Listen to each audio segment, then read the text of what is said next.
patient first of all said, can you tell me how much it costs for breast implants? So we say, okay, yeah, tell me how much it costs breast implants. Send your quote and things. I should have researched this. I think it's about £5,500 to have breast implants put in. But then you say, how much do you charge for implants? I've already had them done for 11 years, need new ones. So then you get a bit like, oh, hold on a minute, you have had implants before. So this is replacement of implants. So replacement of implants is a little bit different. And I always sort of worry a bit when we get a bit cagey with prices. I mean, I'm the same. When someone says prices from, you always think, hold on a minute, what do you mean from? You're going to get there and it's going to be a lot more expensive and things. Why are you saying from? Why can't you just tell me what the price is? The problem with when someone says, I've had implants in 11 years, can you tell me what the price is? We can give you an idea of what the price is, but it depends because you might need stuff done. Sometimes people think changing implants, that should be really easy. Take one set of implants in, put another set of, take one set out, put another set in. And it can be easy, to be honest with you. It can be easy, but it's often not easy because there's often stuff you need to do. The stuff you might need to do to the pocket. If you're changing the size of the implants, if you're going bigger or smaller.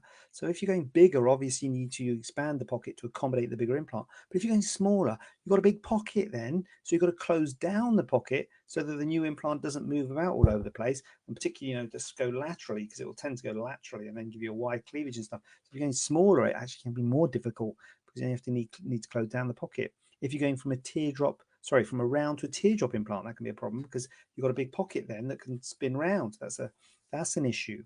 Do you need a capsulectomy? That's a massive question. Do you need a capsulectomy? The price is a lot more expensive if you have a capsulectomy.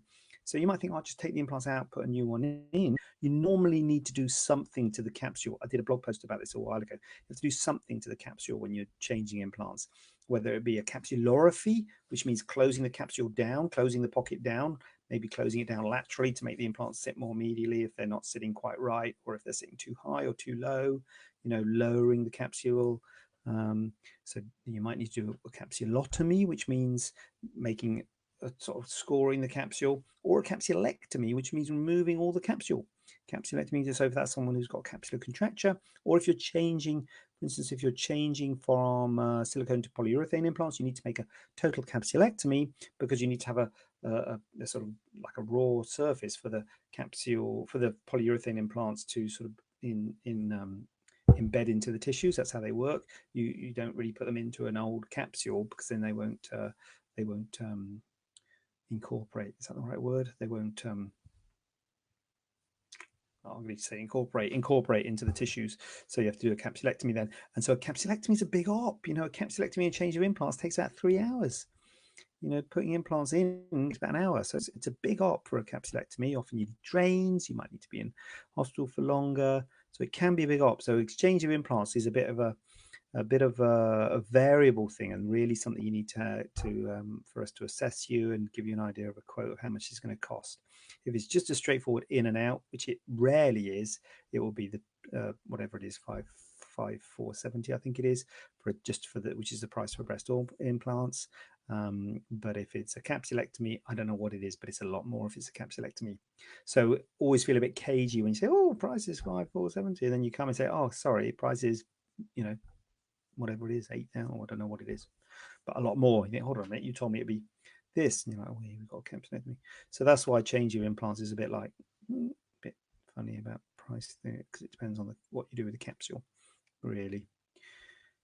So I'm losing it here on the thing. Roxana's got in here. Roxana Changizi.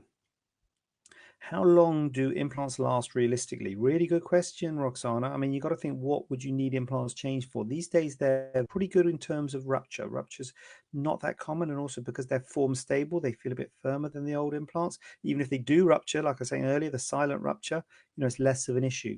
So the main problem is capsular contracture, and the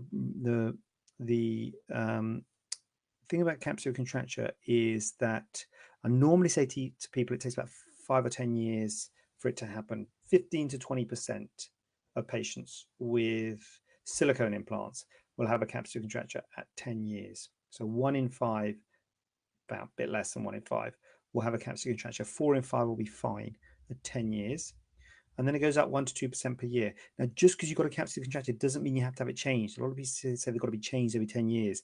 They haven't got to be changed every 10 years, but around 10 years, you might start to feel that it goes a bit hard, and you might want to have it changed. So, and as I say, that can be an expensive operation, especially if you need a capsulectomy. So that's something to factor in if you're having implants. I think around 5 or 10 years, you've got to think about having them changed, but you don't have to have them changed. The first person who had implants put in 1960, whatever, has still got them in, 50 years later. So they're probably really hard, but you don't have to have them changed. But I think you should plan and sort of budget to have them changed. Less so with polyurethane implants, the foam coated one, they're much less likely to go hard. It's one of the big benefits of them. But still, I think you have got to think that you may well need another surgery.